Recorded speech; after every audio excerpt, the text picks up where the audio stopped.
Good morning, everybody, and welcome to the 25th anniversary of AmeriCorps. My name is Jacqueline. I am a two-time AmeriCorps alum, and I have the privilege of serving as your MC for today's event. I have been serving or working in national service for the last 11 years. I am currently managing our AmeriCorps team at OneStar Foundation. And I know maybe not everyone is super confident in their ability to describe what OneStar is or who we are, and maybe why we're hosting this event. So I'm going to give you the two-sentence kind of overview of why we're here. OneStar is a state service commission, so we oversee all of the AmeriCorps state funding here in Texas. We work directly with staff of our AmeriCorps programs throughout the state, as well as with the federal agency that oversees AmeriCorps, the Corporation for National and Community Service, or CNCS. We do a lot of other things, but that's why we care so much about AmeriCorps and why we're here today. I am so excited for our lineup of speakers today. We have really, truly fantastic speakers. I'm honestly inspired by every single one of them that will be up on stage. To kick us off, our first speaker of the day is my boss, Chris Bugbee. Chris has been the Chief Operating Officer at OneStar for many years and was recently appointed as our new President and CEO at OneStar. And when I say recently, I mean like he's written as acting CEO and president in the programs, because when they went to print earlier this week, he was still acting CEO. So as of 2 days ago, he's official. The governor has appointed him as our new president and CEO, and we're so excited to have such a strong champion of national service leading our organization. Please join me in welcoming to the stage Chris Bugbee.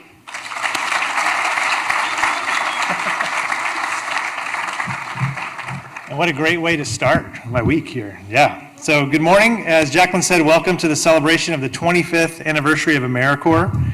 We are so excited and honored to be celebrating this important milestone with all of you. As Jacqueline mentioned, I'm new. The position of CEO, I've been at OneStar for 13 years, so not new to national service, and I've had the privilege of seeing AmeriCorps steadily grow over the years throughout Texas. OneStar, as the State Service Commission for Texas, is responsible for funding and overseeing AmeriCorps programs throughout the state. In this role, we have the unique opportunity to track the trends of AmeriCorps and shine a spotlight on the successes of our programs and members, all of you. As we celebrate the 25th anniversary, we also celebrate our largest core of AmeriCorps members this year. So congratulations to all of you. Over 3,200 AmeriCorps members will be serving throughout Texas at over 500 locations, totaling more than 3.6 million hours of service. So that's something to celebrate. Thank you all.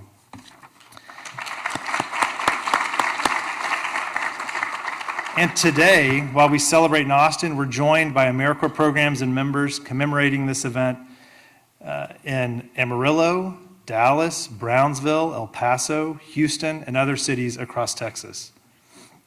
As our team started planning this event, we had the opportunity to reflect on what this milestone means to us and how we wanted to celebrate it. There were a few themes that quickly emerged. We wanted to focus on connectivity and the community of AmeriCorps. We wanted to highlight the impact of our alums over the last 25 years, and we wanted to have fun. So all of those themes were built into today's event.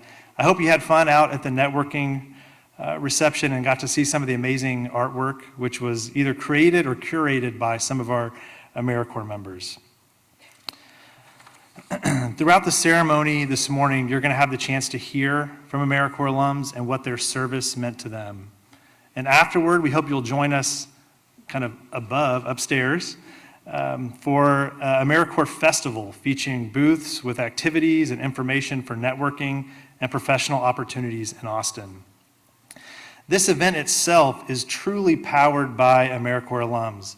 All of our planning committee, our featured musician, the artists, everyone running the activities at the AmeriCorps Festival, even the guy that delivered the t-shirts that you're wearing, are all alums. So this event really is all about getting things done.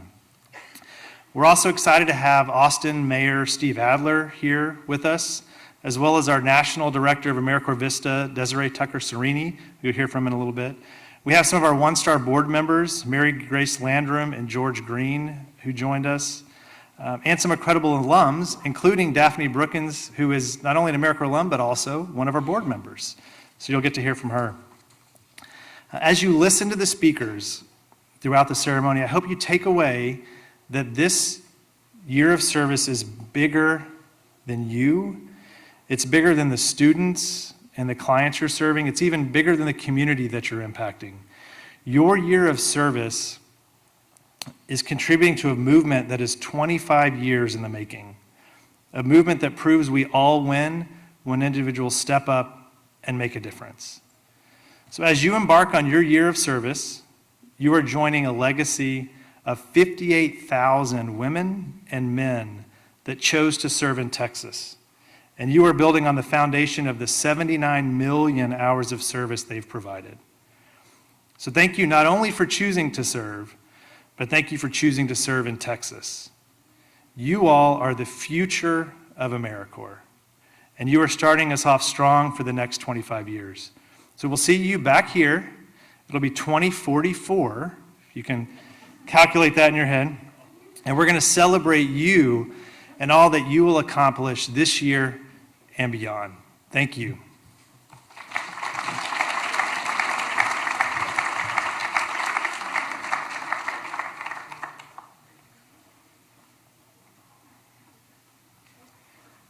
Okay, it is with great honor that I get to introduce our next speaker, AmeriCorps alum, Kemi Yemi-ese.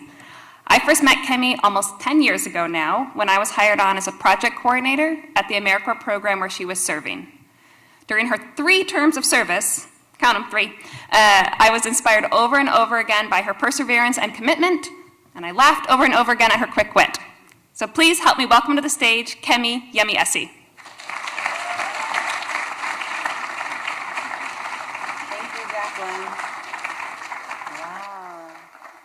Good morning, everyone. I hope that everyone is doing well today. Before I get started, I'd like to get to know just who I'm talking to and when you served. By a show of hands, who has served in the 90s? Okay, good. What about from 2000 to 2011? Okay, we have a few people here. Great to have you here. What about from 2012 to 2018? Okay, all right, nice to have you guys. And those of you who are currently serving and have no idea what you've gotten yourselves into? Okay, all right. And let's be honest, who just came for the breakfast tacos? Yeah? Okay, well, they'll get here soon, don't worry. Okay. Well, whether you're a fresh new face or a seasoned alumni member, we all stand together to mark and celebrate the 25 years of AmeriCorps and its integral part in national service. My name is Kemi Yemi-ese, and I served as an AmeriCorps member under the 4-H Capital Project for 3 years, from 2010 to 2013. I saw myself planting seeds of inspiration in the minds of my students and also planting seeds along with them, literally in the dirt. I came home smelling like fresh dirt, rummaging through my bag that either had robot parts or radishes in it, and always tinkering with the lesson plan. And I really wouldn't change anything about it. I learned about AmeriCorps through another nonprofit that I was working for, and I was drawn to all the various service projects and all the different initiatives that AmeriCorps had. And the perseverance and the creativity that I honed in my service, I pass it on when I'm journeying on the career paths of being a professional artist and a therapist. In Austin, you'll always find someone doing multiple things, so it's not unheard of. But when I was approached to do the opening remarks for this celebration, I was ecstatic, I was honored, but then I was a little bit terrified. To be honest, I haven't worn this t-shirt in 6 years. Since 2013, I have not donned the AmeriCorps uniform, and I've been doing a lot in the 6 years.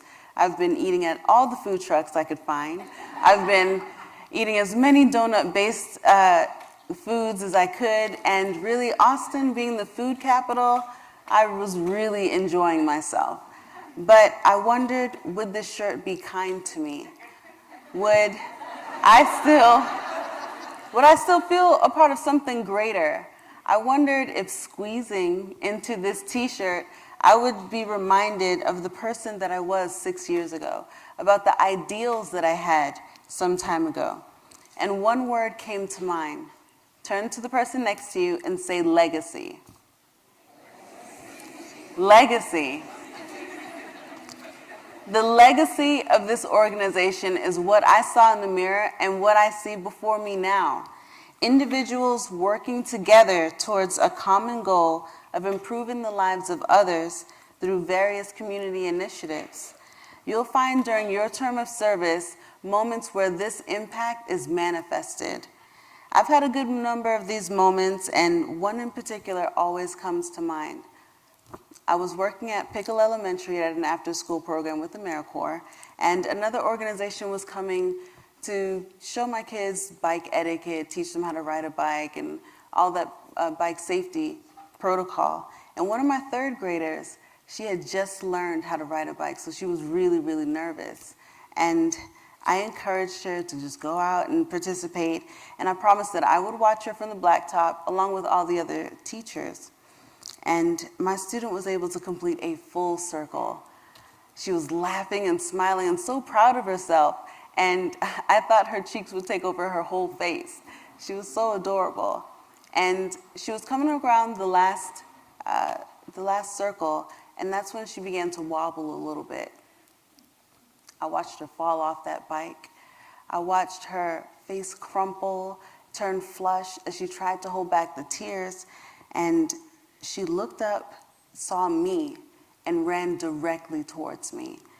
She hid between my wheel and the wall and was bawling out of embarrassment. I let her have her moment while I told her how brave she was and how proud I was of her, and that no one was laughing at her and everyone was learning just as she was. When she regained her composure, she went back to try again. And the fact that she ran to me out of all the other instructors that were there is very significant. As a person with a physical disability, I don't get many opportunities to be strong for someone else. My disability sometimes made me feel like I wasn't even connecting with my students. But this moment that AmeriCorps afforded me, confirmed the opposite.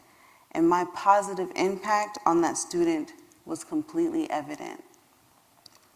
The end. Right? I mean, that was inspiring, right? I can stop there and see that you feel motivated and emboldened to see past your own perceived limitations and really take part in this legacy of positive impact that AmeriCorps has generated. But I really can't do that. I can't tell you how important the legacy of AmeriCorps is, how important the work that we do, that you will do, will be to this community without finishing my story. After the bike riding clinic, we had a short recess after dismissal, and so my kids went to the playground. I was using another chair, a manual wheelchair, so my co-teacher had to help push me up the sidewalk so that I could watch the kids at the playground. Because we were so focused on watching the kids, we did not see that the sidewalk was lifting up and away from the grass. So neither of us expected me to fall off the edge of the sidewalk and out of my chair. But I did, and I fell really hard. It was a humbling moment for me, but all the teachers ran to me, helped me get back in my wheelchair. Others went to the playground to hold off the students to make sure that they didn't see what happened. And I was silent, I was shocked, my nose was a bit bloody, and as I was going to the bathroom with my co-teacher, I didn't even cry until she was wiping my nose.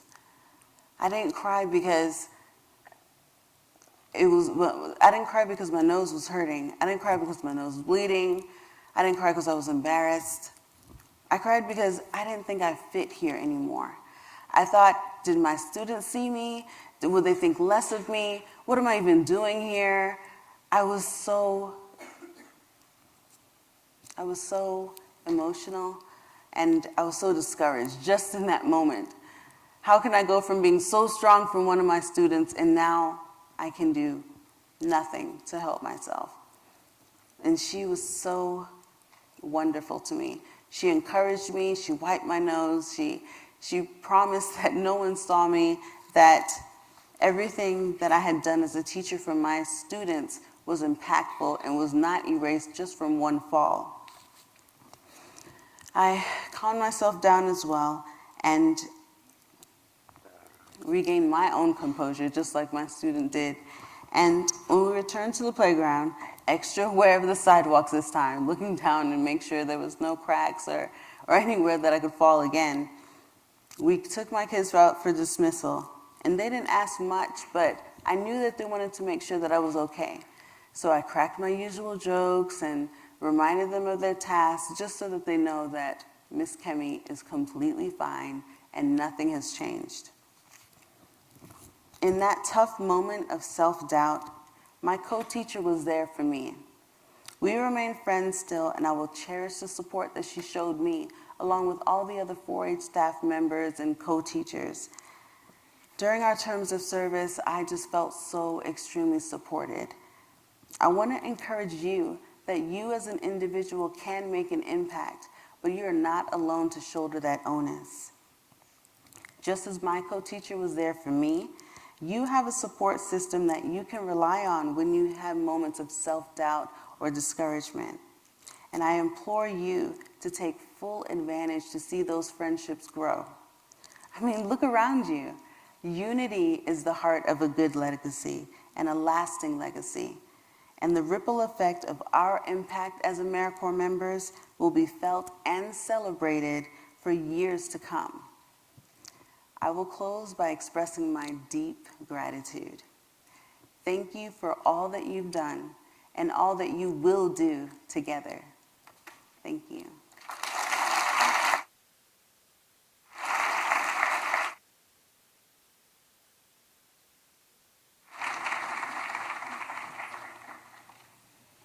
Like the biggest crowd I've spoken in front of. So if I'm a little nervous or if I trip over my words, I'm so sorry. But here we go. So AmeriCorps is a program that has now been around 25 years. And in that time, it has made a great accomplishment. To me, this program is one that empowered me as a teenager and provided me the aid that I needed to navigate the college system. It is also a program that empowered me as an adult to answer the call to service, to address an issue that I'm passionate about. It creates opportunities that will continue to empower other youths, adults, and members in the community to get things done. So real quick, through a round of applause or cheers, do we have any first-generation college students here today who were their first in their families to go to college? So awesome. I too am first in my family to go to college, which is a privilege, but also, as many of you know, comes with a fair share of obstacles. I remember being in high school and knowing that no one else in my family had gone through this complicated process of applying to college. I felt overwhelmed when thinking of the documents I would have to turn in on my own. I recall knowing how much I needed financial aid, but being overwhelmed with all the different sections of the tax information, FAFSA. I remember being frustrated that if I didn't completely understand the application, then neither would my parents, because I was also translating the application for them. What I really needed at the time was someone who had the patience and compassion to understand my unique situation, and who could sit down with me to offer not only instructions on what to do, but also the mental and emotional support to know that I was on the right track. And this is just what AmeriCorps gave me. Molly was an AmeriCorps member serving with a program called College Forward, and she stepped into my life and helped me fill out this immense form step by step. With her assistance, I not only completed FAFSA, but 5 applications to colleges. I decided to enroll in Sam Houston State University and thought that this was it, that I had made it. But little did I know the challenges were just beginning. During my freshman year, I felt lonely and out of place. I was used to living in a house with 5 other people, and just, hearing my mom's novelas in the background. My siblings like quarreling with each other, and then my dad laughing in the background. And so I went from a house that was full of life, full of color, full of like noise, into a dark, small dorm room. I began to feel that I got into my institution. On a fluke, and that I was going to be found out at any time. With every exam that I took, I felt that I was continuously falling behind. Everyone else seemed to be making A's and just studying with ease, while I studied long hours and sometimes through the nights. I felt that I couldn't share my burden with my parents because I didn't want them to worry with me being Huntsville, so far from home in Manor. The only person I could really rely on at the time and share my burdens with was my AmeriCorps college forward coach, Aleli. She listened to my frustrations and celebrated my success with me. This instilled with me a sense of belonging, which was a catalyst to building confidence in myself. This confidence led me to apply to be a laboratory assistant during my last 2 years of college. Through my experience as a lab assistant, I found that I thoroughly enjoyed engaging with students. I enjoyed seeing the excitement on the students' face when they understood a complex that they had been working through for a long, long time. Seeing the realization that they can get through their classes and are a step closer to the finish line was what made it worth it for me.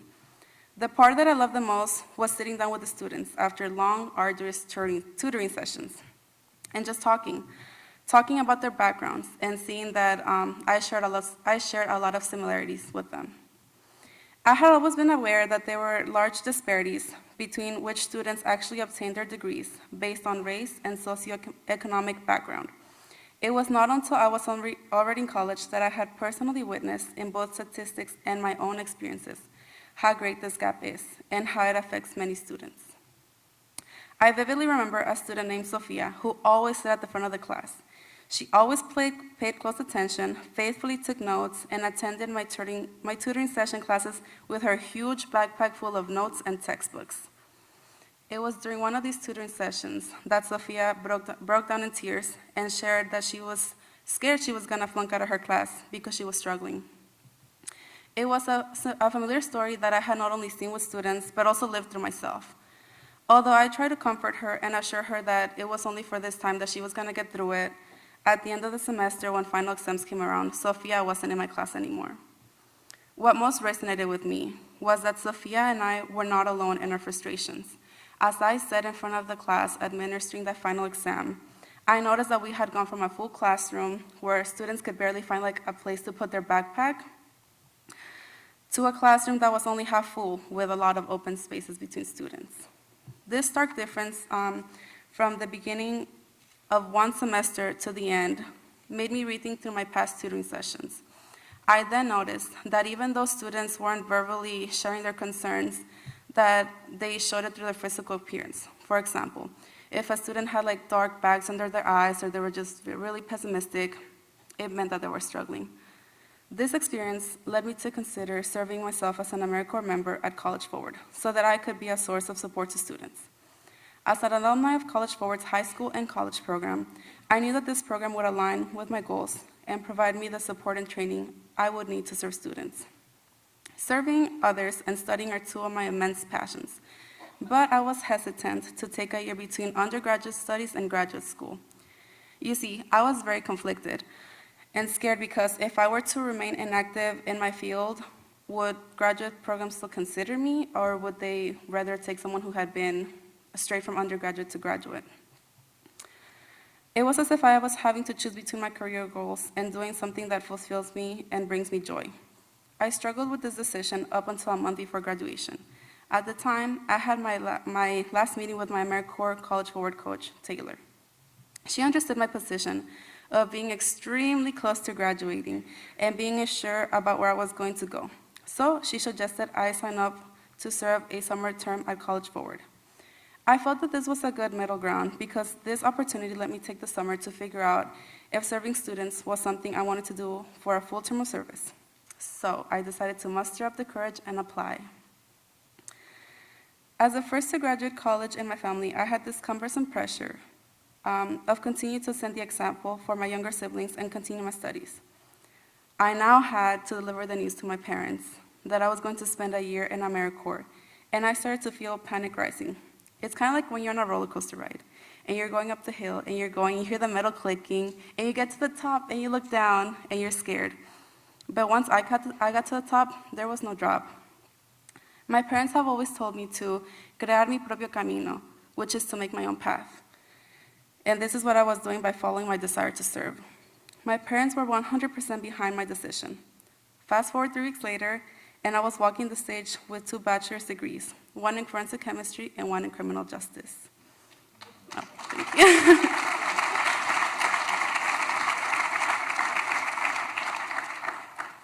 I was able to walk with confidence because I knew where I was going to be in a few weeks. As the date to my summer service neared, I continuously reminded myself of my college board coaches, what they had told me to ease my fears of being lost, and reminding myself of my accomplishments. I was a college graduate and laboratory assistant with extensive classroom experience. I felt a sense of empowerment with coming to terms with myself and really understanding that I had no reason to doubt myself. This empowerment and self-confidence that AmeriCorps instilled in me is what pushes me to make my best effort when reaching out to my students. I love seeing students excited about their future after reassuring their fears regarding their college application process and fear of the unknown. Knowing that I'm aiding first-generation students who, much like myself, needed that guidance, knowledge, and reassurance to achieve that first step is what makes it worth for me. With every student I serve, I think of it as planting and watering seeds. Even though I'm not going to be here to see the final tree with all its branches and fruits, I'm laying down the trenches where the seed is going to be planted, where it's going to be nurtured, and where it's going to grow. AmeriCorps planted a seed with me, which sprouted into a fragile seedling and was then nurtured to become a sturdy tree, ready to withstand any hurdles thrown. So as a last remark, I want to take this time to thank all the people who got me here, all my past color-forward coaches, my friends who are pretty much family at this point, Arturita, Maya, and Teresa. I want to thank my siblings, Anaid, Analina, and Francisco. And most importantly, I want to say thank you to my parents, Ana Berta and Francisco Rodriguez, because without their sacrifice, I would not be here. Sí se pudo y los amo.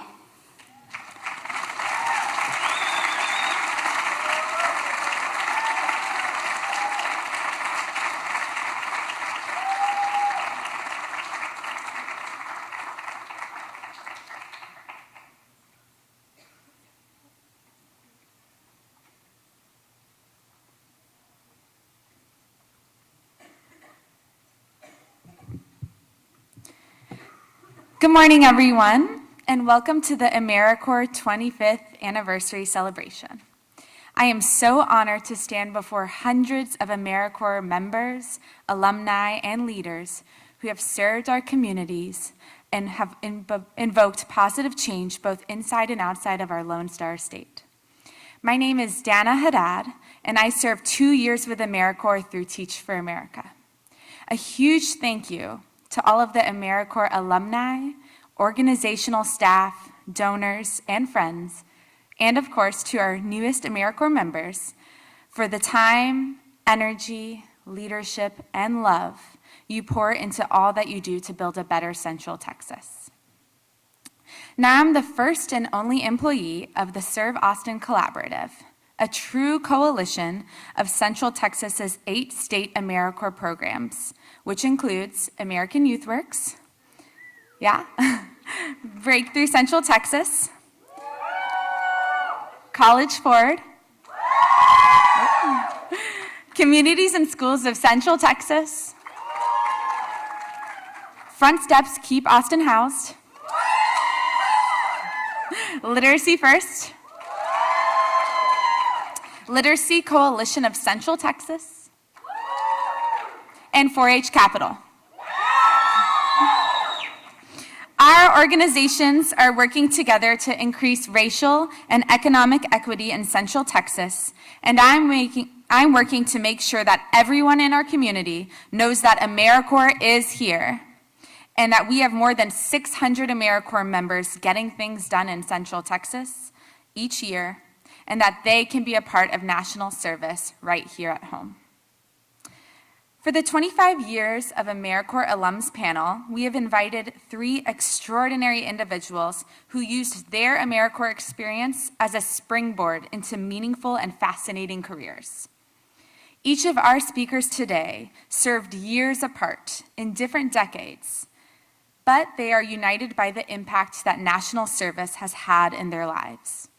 So without further ado, let's meet our panelists. Hello, everybody. My name is Daphne Brookins, and I'm the Youth Administrator for Workforce Solutions for Tarrant County. I actually served on the first class of AmeriCorps back in 1994.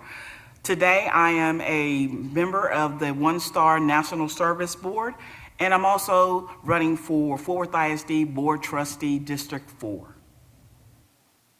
Please welcome to the stage Daphne Brookins, who served with I Have a Dream Foundation in 1994.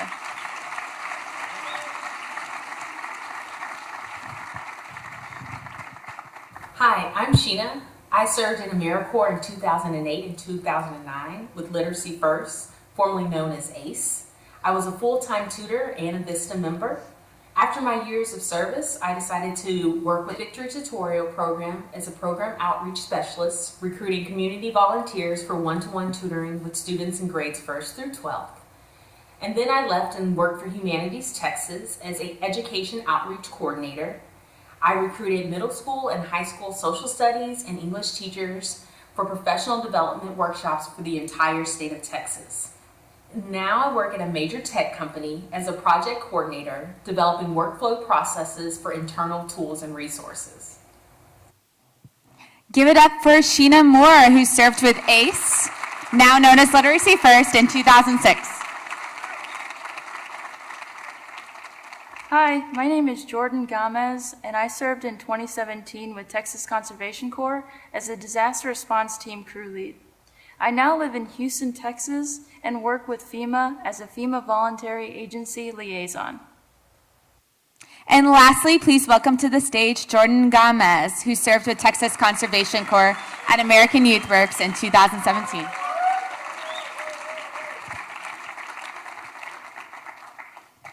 Yay, thank you all for being here.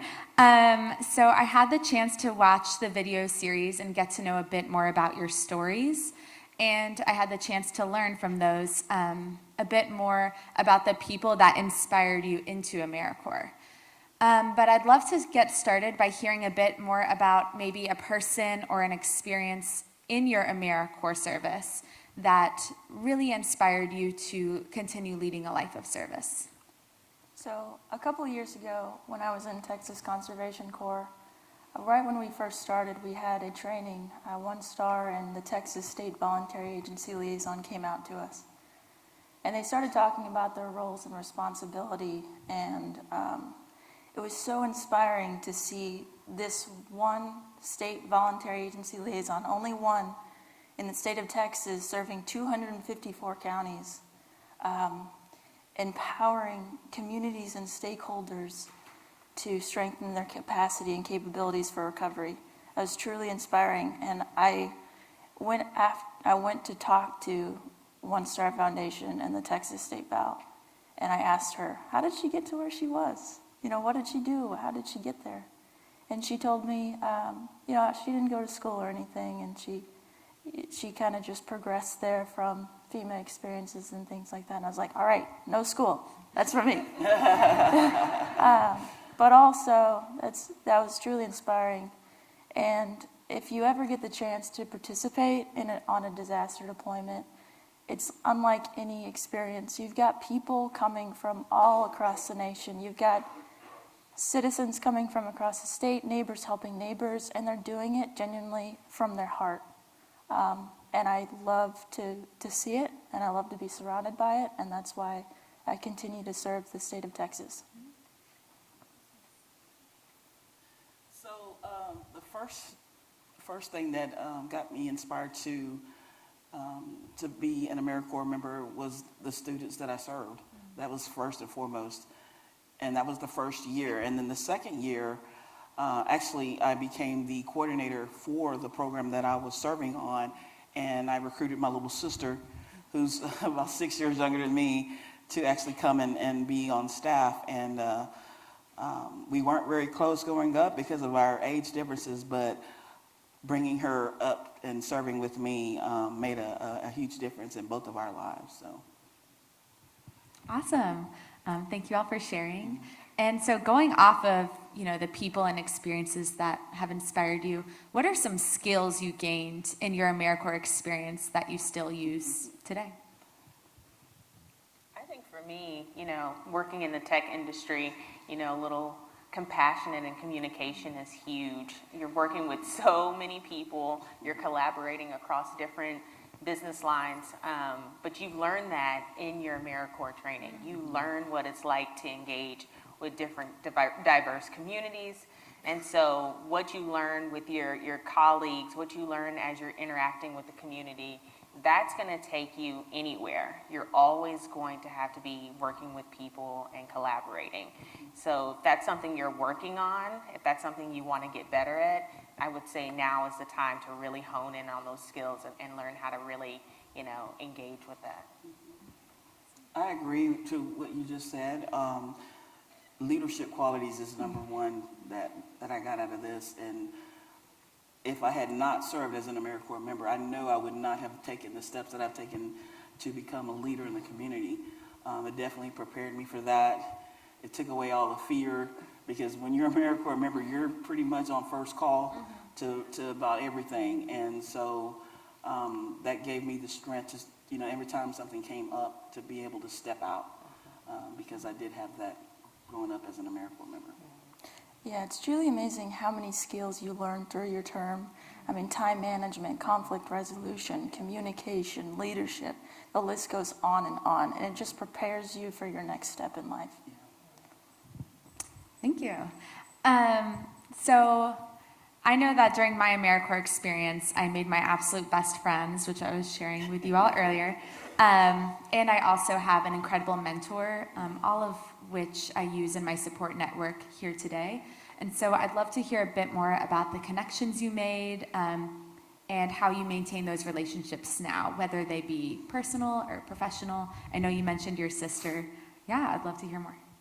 Yeah, so that we're really close now. She's actually moved up to Arlington, which is about 6 miles from where I live in Fort Worth. But also the organization that I worked with, the Fort Worth Housing Authority, the people that I work there are lifetime friends forever, because we're continuously calling each other whenever we have projects coming up. After I graduated, after I used my stipend and graduated from Texas Wesleyan, I actually got hired back on to the Fort Worth Housing Authority, but not as an AmeriCorps member, as an actual relocation specialist, because the property that I worked on, Radio Shack had just bought the property, and so they wanted me to come back, since I was familiar with the families, to help move the families out. And so working with the Housing Authority, like I said, I still, on a daily basis, see them at different events and contact them. So that definitely has been a lifetime of companions and friendship that I've built with that organization. I was one of my members. She actually got pregnant while she was serving, and I was her birthing coach, me and another member. This was real. That is how I ended my year of service, was like basically at the hospital, and so she was giving birth. But that changes your life, because you have a friendship forever. Yes. But she moved back to Wyoming, and I still touch base with her and Jade, her daughter, but also my partner in crime, who also was a birthing coach with me. She lives here in Austin, Shaylin, and we still volunteer together. We volunteer for a foundation called Bailiff Families that provides resources for families with children who have special needs.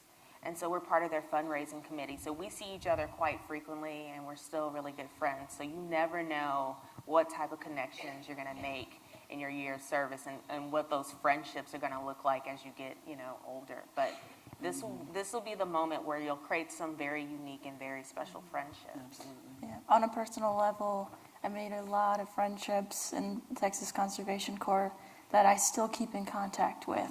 I was telling them just a few months ago, we've got members right now in California, Utah, Montana, New York, Alaska, and those are all my friends. And I know that I can call them, and just a few months ago I went to Oregon and visited those friends. Last month I went to Alaska, and I'm actually going in a few weeks back to go visit them again.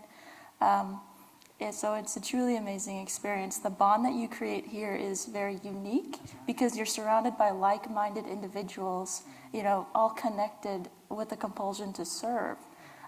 Truly interesting. But on a professional level, during my AmeriCorps term, just like you said, the mentors and professionals that you meet along the way, I am so fortunate to be able to continue to be surrounded by and work with them every day. Well said. And so, shifting gears a bit, all of you have had incredible career trajectories, despite being at different points in your careers. And so, as I'm thinking about why I decided to do AmeriCorps and why probably most of the folks out here decided to do AmeriCorps, I feel like a big part of that is giving back to the community and changing lives and making a difference.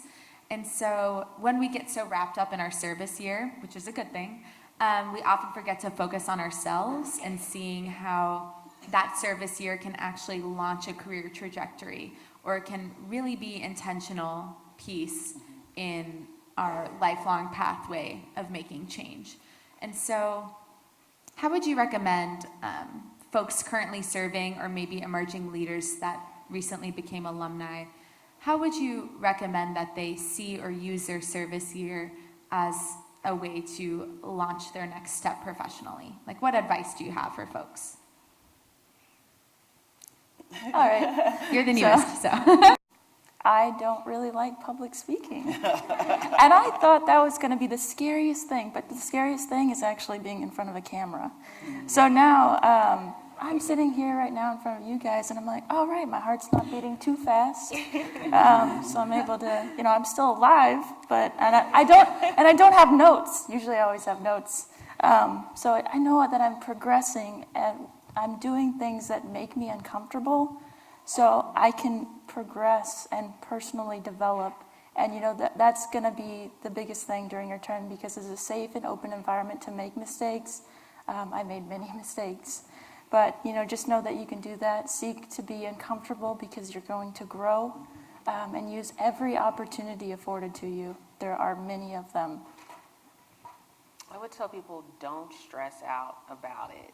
I think that's the one thing I think people are always looking and then after this and this and this and this. And so I think it's important to remember that you're here, and the importance of, the organizations and the communities that you're serving. So don't stress about it. And number two, I call it mindful networking.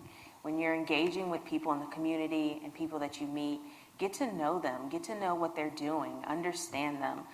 That's going to make your experience so much better. So when you finish your year of service, you kind of have an understanding of what's happening in the community. You kind of have an understanding of where you want to be and what your next steps are. You actually find out if this is where you're supposed to be. This is an opportunity to weed out, are you a service-oriented person, or you want to go into corporate America? After It's true. So after so many years of being in service, it's no longer service to me. It's just part of my life. It's part of my everyday. So anytime that something needs to be done, it's just automatic now. It comes on like a switch after 25 years. But I thought that after I turned 50 and fabulous that I was done. But no, because you do have that service mind, and things continually come up in your life. So if you're in it now and you feel like this is your passion, it's going to be there forever. So get ready, because opportunities will come and people will call on you, because they know that they can count on you, and all the things that you've learned from being an AmeriCorps member. Those skills are skills that you can't just get from anywhere. That's something from within. But all AmeriCorps does is help you bring those things out and really shine with that, and people can see that. So be prepared, good luck, and go get them. I love that. And I love that service is so ingrained in who you are as a human being, because then that's not something you even need to think about. It's who you are. So on that strain, I'd love to hear a bit more about, in a general sense, how has AmeriCorps shaped your career trajectories? Well, I'm still going. I'm still going. Right now, I'm running for Fort Worth ISD School Trustee Board. This is something that I didn't think I'd be getting into. I've been into politics before. Again, because of AmeriCorps, that's part of service, is serving your community, whether it be in a mayor position or council person or even a school teacher. But yeah, this has just been bestowed upon me within the last few months. So I know that it's not over. And I told them one day, we may all of us may be in the White House one day. So you never know. It doesn't end. You never know. So I'm only 2 years out from serving in Texas Conservation Corps, and now I'm a FEMA Voluntary Agency Liaison. We were deployed to Harvey, and I still continue to work for Harvey today. So I forgot the question. I think you answered it beautifully. You answered it beautifully. Okay. It's so ingrained in what you do in your everyday life. Yeah. That Oh, you are right. in service. You are serving. I mean, I think the same for me. I don't necessarily work for a nonprofit. I used to. But I work for a company that really encourages their employees to volunteer. And so I really have taken advantage of that and taken time off of work or, at the end of my day to spend time, volunteering in the community and serving in some way. I do miss it, though. I do miss it as my full-time job. Thinking about maybe I should go back. Anyone hired? And that leads into, how are you all still involved in service and volunteering today? I know it's really embedded in your careers, but is there any way that you do that personally? Yeah, I think I definitely do. I mean, there's two organizations that I really focus on towards the end of the year around this time. One is VELA, and then one is After Hours, which is a program that does like a poster show, and the proceeds go to a local nonprofit. And so I've been helping working with those two organizations. And so for me, it's just so part of what I do every year without fail, and I love it. Beautiful. Yeah, I like to describe myself as a public servant. So I continue to serve the state of Texas and its citizens. Yeah. So this is just who I am and what I do, and I love to do it. So I am just in this disaster world, and I love it. I think my story is really interesting because I actually came full circle, because I actually started out in the first class of AmeriCorps member, and now serve on the OneStar Foundation, who administers AmeriCorps funds. Isn't that interesting? But I think I kind of got my marching orders today from Chris that we are interested in having AmeriCorps be more visible in our schools. Because right now, we want our students that are graduating from high school and going into college to have that service mind.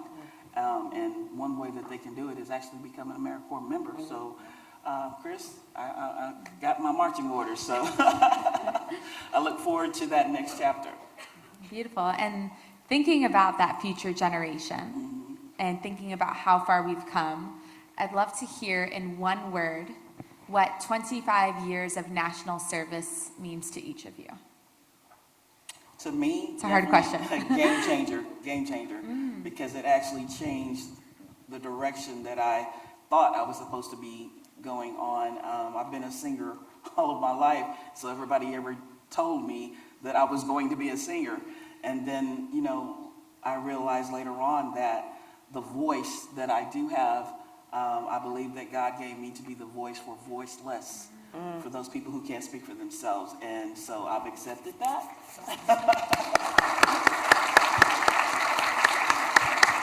And we'll continue on to be that voice for them. I think my word would be friendship, and that means friendships with everyone that you're meeting and lifelong friends, and then the friendships you build within the community, so friendships. I think unity. We are all connected. We're all connected through service. Yep. Forever connected. Yep. And on that note, I feel connected to all of you. Even though we didn't serve together, I know that we're all in this work together. So everyone give a huge round of applause to our 3 panelists.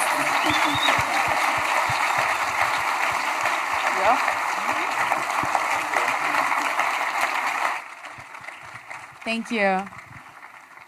And if you want to learn more about their stories, we have recently released a video series where each of our panelists share more about their experiences and lessons learned in their AmeriCorps service in greater detail. And fun fact, the video series was produced by a local filmmaker, Zachary Carter, who's actually an AmeriCorps alum, and he served with Teach for America. So you can watch the videos on the AmeriCorps Texas Facebook or Instagram. And thank all of you for your service. Thank you.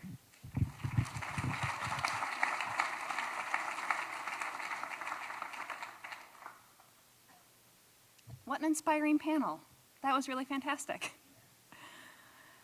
Okay, so while we are here today celebrating the 25th anniversary of AmeriCorps, it's important to note that some of our AmeriCorps programming actually predates this anniversary, most notably AmeriCorps VISTA.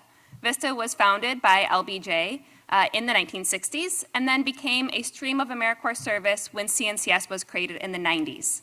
So I'm curious, how many current or former AmeriCorps VISTAs do we have in the audience? Woo! You can yell. Go ahead, make some noise. I myself, my 2 terms of service were as a VISTA member, so you're all my people. Okay, what about current or former AmeriCorps NCCC members? All right. Okay, last one, and if you don't know this is most of you. AmeriCorps state and national members.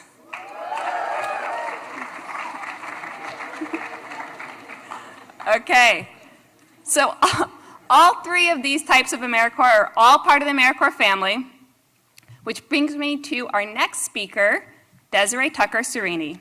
Desiree is the Director of AmeriCorps VISTA at CNCS.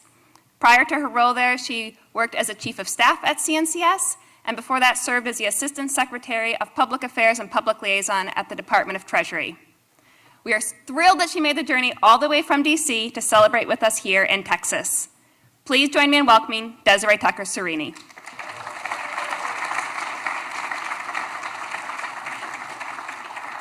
Good morning, almost good afternoon. So thrilled to be here. I'm going to go a little off script because I wanted one of the questions of that fabulous panel. Let's give them another round of applause. Oh, so inspiring. But I'm going to go a little off script and tell you about Washington, D.C., CNCS, and our staff. About a third of our staff is former VISTA, NCCC, or AmeriCorps State and National members and volunteers. And they have a saying there. They have Amera marriages, and they have AmeriCorps babies. So we laugh a lot about that, but when they talked about their friendships that they established, the relationships that they got out of their years of service, it's a very, very unique experience, one that I'm very thrilled to lead one of the programs, but very sad I never participated in. I am so honored to be here this fall as we celebrate our 25 years since the first AmeriCorps class was inducted in 1994. AmeriCorps is also the final piece of the puzzle that established the Corporation for National and Community Service. I'm thrilled that I can celebrate a quarter of a century of AmeriCorps service to Texas and our nation with you today. Through our service partners at OneStar Foundation, AmeriCorps is making a tremendous impact across the Lone Star State. We are so grateful for our partners at OneStar Foundation. I can tell you, they're one of the best. Don't tell the other commissions I said that. This year, CNCS is investing more than $40 million to support nearly 4,400 AmeriCorps members who are serving across Texas. And this wouldn't be possible without our great friends at OneStar. However, this impact goes beyond the dollars spent on our programs. Recently, I had the enormous privilege to present 2 awards of the 2019 National Excellence in AmeriCorps Awards in Washington, D.C. We heard from programs and alum how this transformed their lives and the lives of others through national service. One alumni named Stephanie turned from drug addiction that led to her arrests in both Montana and in Idaho, where she was incarcerated, where she worked very hard to clean up her life while she was incarcerated. When she got out, she went to school in Idaho, graduated from college with honors. And then she got a job with the Idaho Corrections Center as a coach to other women who were leaving the corrections center and helped them prepare for a life outside.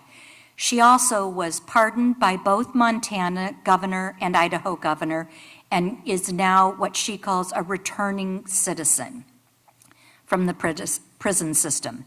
Another group, TAY, AmeriCorps, amazing startup in California where they are taking kids who have graduated out or aged out of the foster care system. They are coaching them to be coaches for current kids who will be aging out of the foster care system.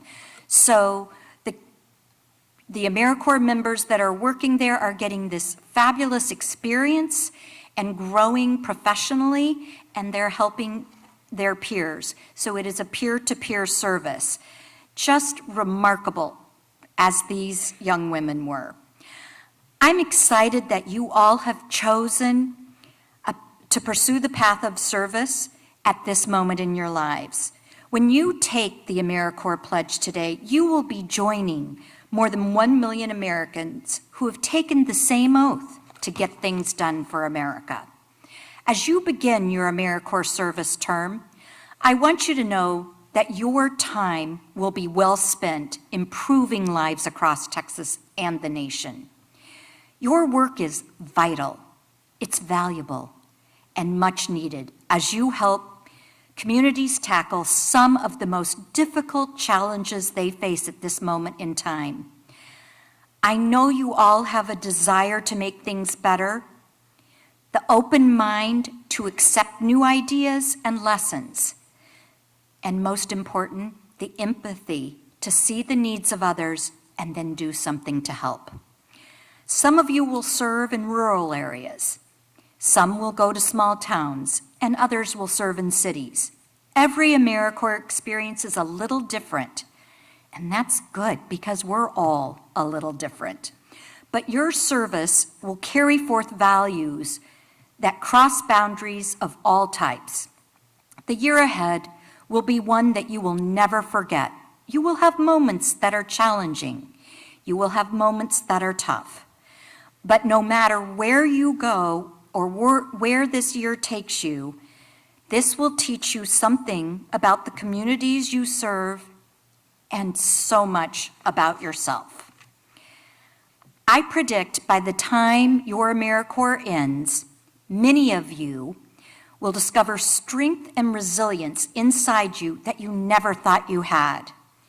With that in mind, I want you to stride boldly into your service.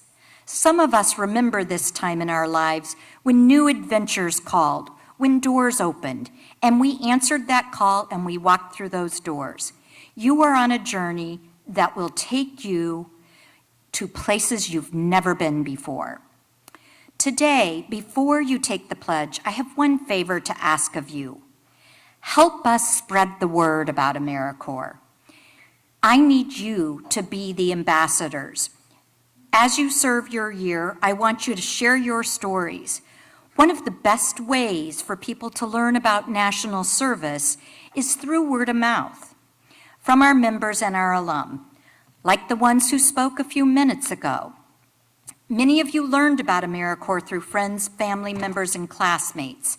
Because you've chosen this path, you will be able to explain the value of national service and AmeriCorps better than anyone else. And I predict that your words will influence others to follow in your footsteps. National Service has many flavors, like ice cream, one of my favorite foods.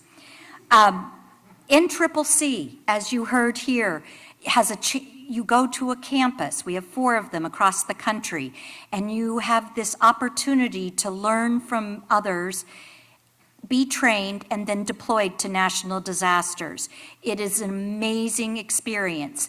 It's not for everyone, because you're in really close, tight-knit teams of 10, and you live and breathe and eat together through very difficult times. You become very, very close. AmeriCorps State and National, you are out there doing direct service, whether it's on the opioid crisis, you are working in schools, you are helping the homeless, you have many opportunities to make a difference. Or VISTA. And since I'm the director of that, I have to plug that a little bit, even though I was told to talk about all the programs. VISTA, where you're increasing the capacity and strengthening the communities and nonprofits that are there to serve.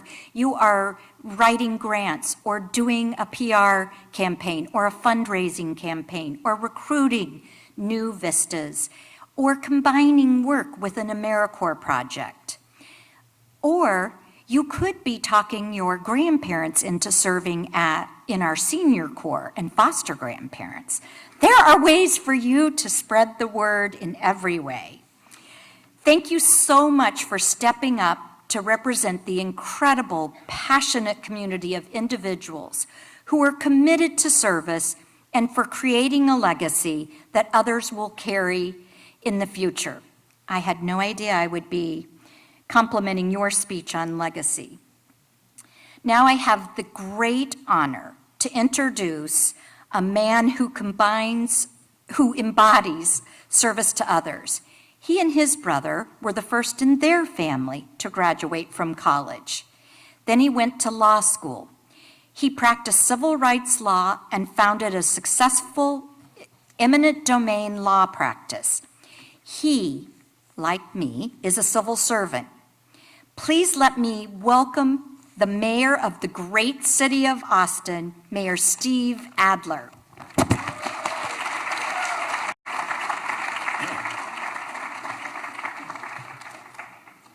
Well, I get to do 2 things. I get to welcome you all to Austin and Central Texas, and then we get to do the pledge, which is on the back of the fan. So let me welcome you. But let me also say that in a real sense, as I look at you, you guys are like the cavalry coming over the hill. I'll get to that in just a second.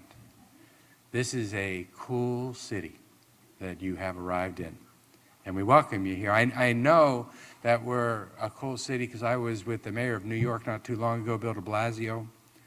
Anybody here from New York? Couple? So he leaned down to me, which you have to do if you're like Bill de Blasio, because he's what, like 6'8" or something like that? And he leaned down and he said, Mayor, you know, Austin may be the only city in the country that's cooler than New York. I told him I was going to repeat that. And he asked me if I heard him say, maybe. So I always say it exactly the way that he said it to me, but this is a cool place. You know, you can buy a coffee mug or a t-shirt about Austin, and on it says, keep Austin weird. It means lots of different things to lots of different people, but I'll tell you what it means to me. Because we used to have a mayoral candidate, and he rode around the city in a thong on his bicycle. So sometimes it can mean that. But to me, what it means is that in this place in the world, it's okay to be different. It's okay to think differently. It's okay to push the envelope. It's okay to try new ideas. This is a part of the world that has a higher tolerance for risk than most other places in the world. Most other places, if you try something and you fail, you get punished for failing. But what happens when you get punished for failing is that you stop trying new ideas because you're afraid to try new things. In this city, if you succeed the first time out, you're kind of suspect, because it's true. Nobody knows if you were good or if you were just lucky. But the people that try something and then learn and listen and then have to try again and learn and listen and have to try again are the real civic folk heroes of this town. It is also the same process that underpins the whole innovation startup culture, where people have a really good idea and they convince their parents to keep them in pizza for a year while they try to make the idea work, but they have certain metrics they have to hit, or else at the end of the year the parents are going to try to make them go to law school or something. And then if they hit those metrics, then they start borrowing money from even more people and venture capitalists who also set metrics for success, and they try new ideas. That's why you're in a city that has more startups per capita than any city in the country. Because we try things here. Because we help people here be successful. You're in an incredibly welcoming place. And I hope that you really enjoy the opportunity to be in Austin. I will tell you that I grew up in Washington, D.C. I was born inner city D.C. That's where I started. And I went to college outside of New York. And when you grow up in that part of the world, you're sure that the whole world revolves around that 200 miles. I came to UT, University of Texas at Austin, for law school because it was the cheapest law school in the country and I could afford it. But like so many people who pass through this town, be careful. It kind of holds on to you. And I never left. You are in the live music capital of the world. There will be tonight probably about 250 some odd clubs that are playing music tonight in Austin. Great live music of all different kinds in this city. Make sure that while you're here, you take advantage of that. There'll be a lot of like national acts that come through this city. They're like really expensive, really good, but really expensive. But some of the best music in this city are in the dives, are in the clubs where people are going to hear really good musicians and good music. Make sure that you eat some of the breakfast tacos here. Food trucks. Get your breakfast taco from a food truck. We have the best breakfast tacos in the world. Don't listen to San Antonio, they lie. Except for the couple of you that are actually going to San Antonio as part of this. I'm sure they're good too in San Antonio. You're in a city that is the fastest growing large metropolitan area in the country and has been for each of the last 8 years. When I got to Austin for law school, we were the 42nd largest city in the country. You're now in the 11th largest city in the country. And cities just don't make those kinds of moves. This is a special, magical place. But for all the things that are going right about this city, the things that are not going right stand out. Maybe more starkly because there are so many things going right. The difference between life expectancy in Austin, Texas, on the east side of town versus the west side of town is 10 years. You would be expected to live 10 years longer if you grew up on the west side of our town.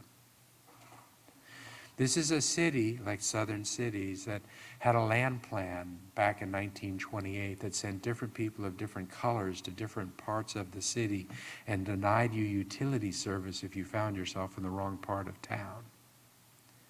And it wasn't just 100 years ago, because this city in the 1950s, when the civil rights movement was just really beginning to really catch flame, it was a city that doubled down on those policies.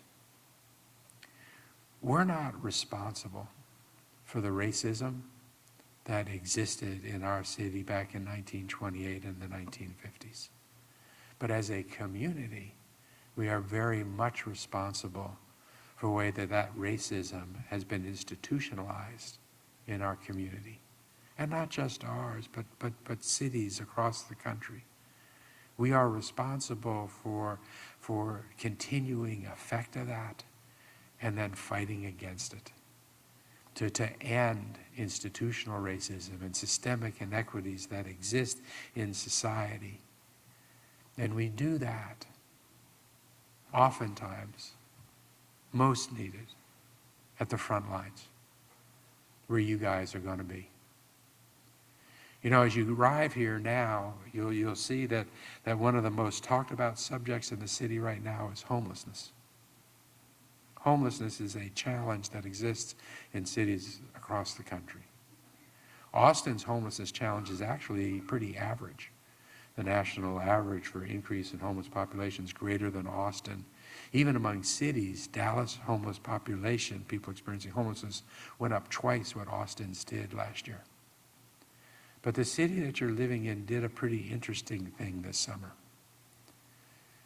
We said that while our laws should make it illegal and we should act against people that are creating public safety risks and public health hazards, and people that are blocking or impeding or aggressively confronting, or people that are creating public health hazards, or people that are endangering others, blocking others. Well, all those people should be ticketed and arrested. If you're in a public space in this city and you're not doing any of those things, then we don't want to put you in jail. We want to help you find a home. By decriminalizing the mere fact of being homeless in our community, we've created quite a stir. Because now we have people that are moving out of the woods, out of the dark ends of alleys. We're quite frankly, if you're a woman or not, you're much more susceptible to being regularly assaulted by predators because you are unseen and alone. Many people in that community have now moved out of those shadows and are now in tents under our overpasses. And it's causing quite a stir. And we have to figure out what we do in a community and with a community that is now seeing people experiencing homelessness for the first time.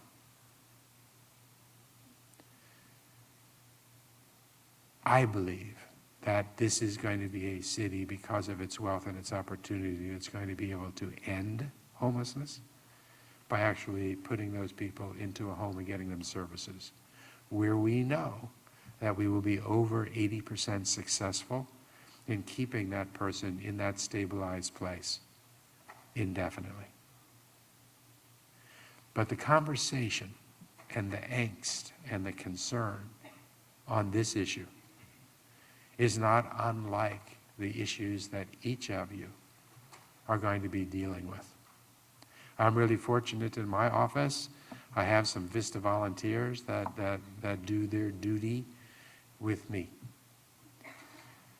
Other people in my building at City Hall. The support groups that I rely on, like ECHO and Homelessness and Caritas.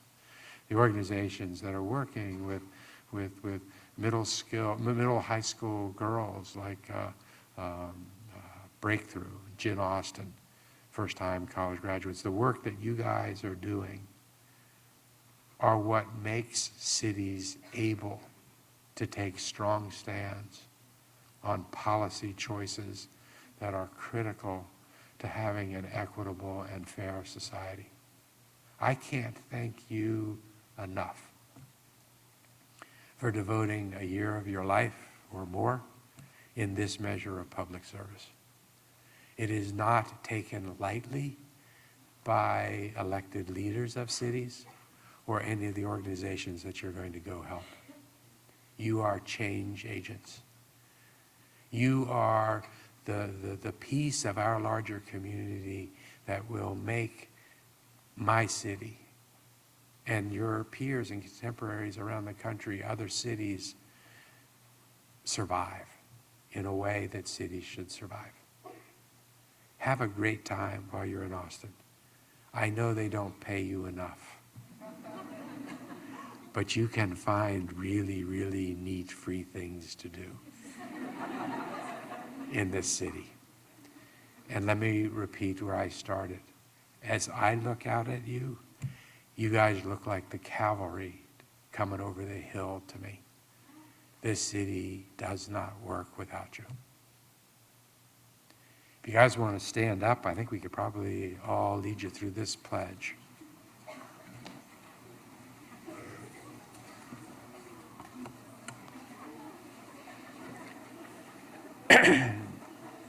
So is everybody ready to do this? Don't do this lightly. Up, and there it is up there.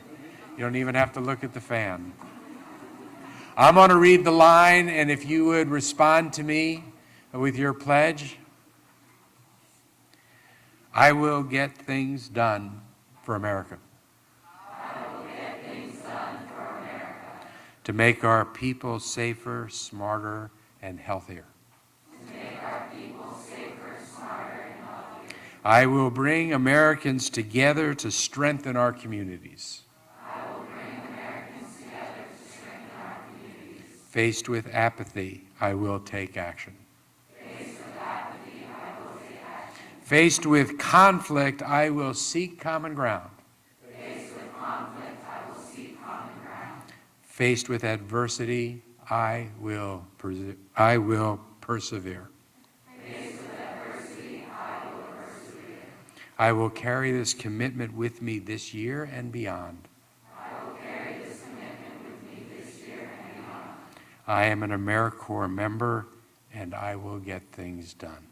I am an AmeriCorps member, and I will get things done. Congratulate each other.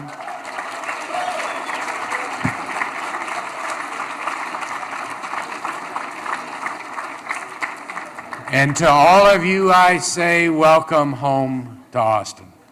Y'all take care and good luck.